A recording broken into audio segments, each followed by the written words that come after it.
আপনি যদি পুরা আল কুদসকে মুক্ত করতে চান, আপনি বিশ্ব ব্যবস্থার অধীনে নিয়মতান্ত্রিক কোনো বৈধ পথ নাই। এটা স্পষ্টভাবে বুঝতে হবে।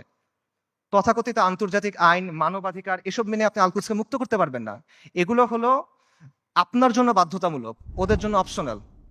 ইসরায়েল কতগুলো মানবাধিকার ভঙ্গ করছে, ইসরায়েল কতগুলো আন্তর্জাতিক আইন ভঙ্গ করছে, আমেরিকা ইরাক আর সিরিয়াতে কি করছে, ফ্রান্স এখন আফ্রিকাতে কি করতেছে, ইভেন জাতিসংঘের যে শান্তিরক্ষা বাহিনী এরা গিয়ে সুদান, হাইতি, লাইবেরিয়া, কঙ্গো এসব জায়গায় গিয়ে সাধারণ মানুষকে রেপ করতেছে।